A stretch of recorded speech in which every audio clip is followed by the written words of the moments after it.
Assalamualaikum warahmatullahi wabarakatuh. Sahabat seiman, mendengar tokoh Jasirah pada zaman Rasulullah SAW, pasti terlintas nama-nama sahabat dan nama-nama penentang Rasulullah SAW. Mereka semua adalah tokoh yang dapat diambil pelajaran kisahnya. Mengapa kita harus mengenal tokoh-tokoh tersebut? Karena dengan mengetahuinya, maka kita dapat mengetahui begitu hebatnya perjuangan Rasulullah dalam menyebarkan agama Islam. Berikut akan dikisahkan tokoh-tokoh zaman Rasulullah SAW dan dapatkan kisahnya dengan menonton video ini sampai akhir. Tentunya hanya di channel Basmalah Media Kultur. Tetapi sebelum lanjut, jangan lupa klik subscribe, like, dan lonceng notifikasi untuk mendukung channel ini agar lebih berkembang dan menjadi syiar yang baik.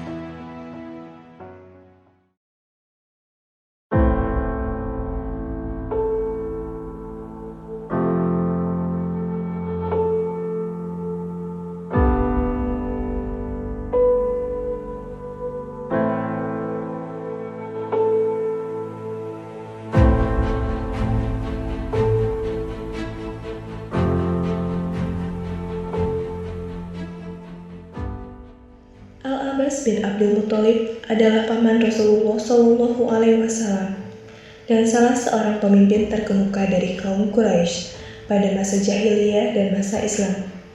Ia selalu membela Rasulullah SAW baik sebelum maupun sesudah keislamannya. Keturunan Al-Abbas inilah yang kelak membangun dinasti Abbasiyah. Keterangan yang dikemukakan oleh Ibnu Sa'ad dalam At-Tabaqat memberikan ilustrasi dan pemikiran yang jelas tentang sosok tokoh Al-Abbas, tentang kecerdikan dan kecerdasannya, tentang pengetahuannya yang mendalam, tentang kondisi masyarakatnya, dan tentang kecintaannya terhadap keponakannya.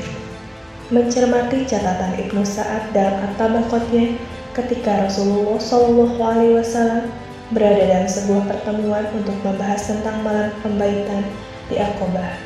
Beliau bersabda, "Pada malam tersebut, aku didukung oleh pamanku Al-Abbas.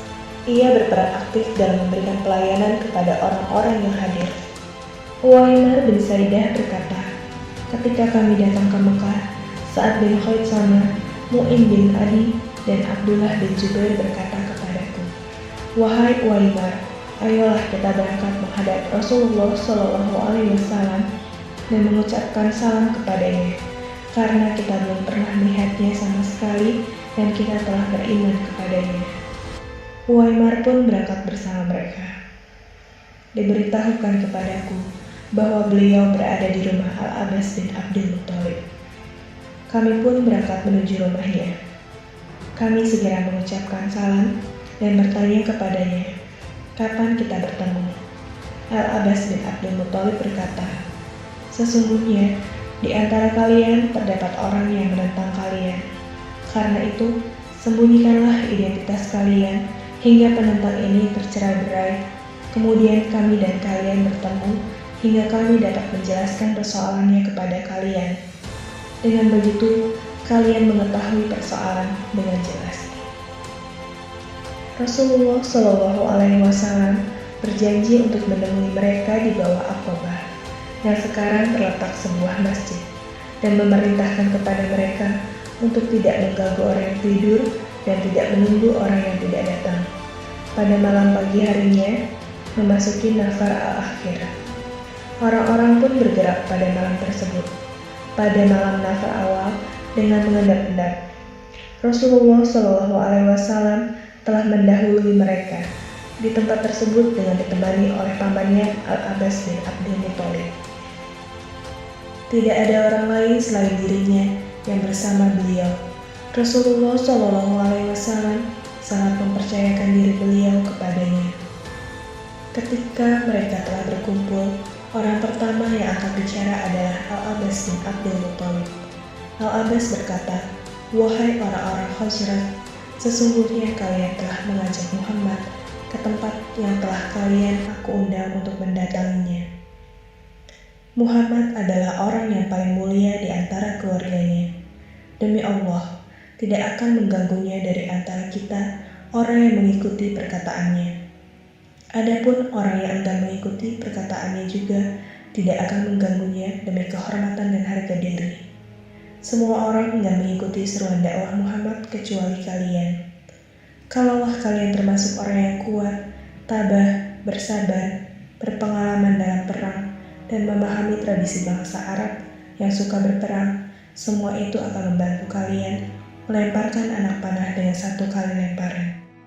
Karena itu, hendaklah kalian mematangkan pikiran kalian dan mengendalikan urusan kalian. Janganlah kalian tercerai-berai kecuali dari suatu kerumunan dan perkumpulan, karena sesungguhnya pembicaraan yang paling baik adalah yang paling jujur. Beberapa perawi meriwayatkan bahwasanya Al-Abbas masuk Islam sebelum hijrah, sedangkan yang lain meriwayatkan bahwa ia masuk Islam bersama istrinya Ummu Al-Fadl sebelum Perang Badar. Ia adalah penolong bagi umat Islam di Mekah. Yang jelas, ia tidak menyembunyikan informasi sedikit pun kepada Rasulullah SAW tentang situasi dan kondisi orang-orang Quraisy. Al-Abbas selalu mengirimkan informasi kepada Rasulullah SAW tentang kondisi mereka, tentang gerakan dan strategi mereka, serta berbagi informasi penting yang mendukung perjuangan dakwah Islam dan umat Islam. Umat Islam di Mekah yang menyembunyikan Islam mereka berlindung kepadanya dan meminta bantuannya, sehingga Al-Abbas pun membantu dan melindungi mereka dengan senang hati. Rasulullah SAW memandang kedudukan pamannya itu di Mekah sebagai penolong bagi umat Islam dan membantu mereka, serta lebih bermanfaat dibandingkan jika ia berhijrah ke Madinah. Ketika terjadi Perang Badar, Al-Abbas ikut bersama orang-orang Quraisy menuju medan perang. Rasulullah mengetahui faktor-faktor yang mendorongnya ikut berperang. Karena itu, beliau memerintahkan kepada para sahabatnya untuk tidak membunuhnya jika berhasil menguasainya. Akhirnya, ia pun tertawan, lalu dibawa menghadap Rasulullah SAW pada waktu penebusan tawanan. Al-Abbas mengatakan, "Wahai Rasulullah, sesungguhnya aku telah masuk Islam." Rasulullah SAW bersabda, "Allah Maha mengetahui keislamanmu. Jika perkataanmu itu benar, semoga Allah memberikan balasan setimpal kepadamu. Dalam kenyataannya, posisimu di hadapan kami telah jelas. Karena itu, tebuslah dirimu dan kedua keponakanmu, Naufal ibnu Al-Harits bin Abdul Muthalib dan Uqayyah bin Abdul Muthalib serta sekutumu Utbah bin Amr." Setelah melalui diplomasi yang panjang, Rasulullah SAW meminta tebusan 20 uqiyah atau ons. Satu uqiyah perak setara dengan 119 gram, sedangkan satu uqiyah emas setara dengan 29,75 gram dari harta yang dibawanya. Rasulullah SAW bersabda kepadanya, "Semua itu merupakan sesuatu yang diberikan kepada kami darimu." Al-Abbas pun menebus dirinya dan kedua keponakannya serta sekutunya, hingga turunlah firman Allah, "Wahai Nabi Muhammad, katakanlah kepada para tawanan perang yang ada di tanganmu, jika Allah mengetahui ada kebaikan dalam hatimu, niscaya Dia akan memberikan yang lebih baik dari apa yang telah diambil darimu, dan Dia akan mengampunimu. Allah Maha Pengampun, Maha Penyayang." Surat Al-Anfal ayat 70. Al-Abbas berkata, Allah lalu menggantikan 20 uqiyah itu dengan 20 hamba sahaya dalam Islam, yang semuanya mempunyai harta yang dapat dikembangkan di samping ampunan Allah yang kuharapkan. Ketika Al-Abbas mengumumkan keislamannya, ia bagaikan seorang ayah bagi Rasulullah SAW.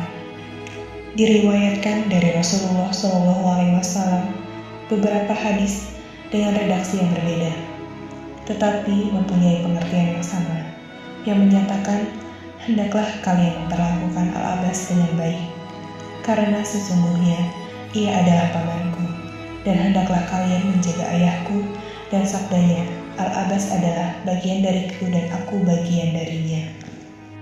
Dalam Asyirah An-Nabawiyah disebutkan beberapa sikap dan tindakan penting yang dipersembahkan oleh Al-Abbas bagi umat Islam, yaitu sebagai berikut.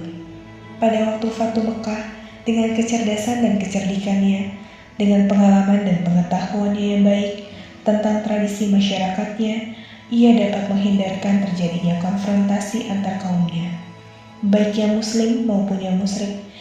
Pada waktu Perang Hunain, ketika umat Islam menderita kekalahan pada permulaan perang, ia mendampingi Rasulullah SAW dengan tenangnya tanpa takut akan kematian. Beliau lalu bersabda kepadanya, "Ia adalah orang yang terkenal dengan suaranya yang keras.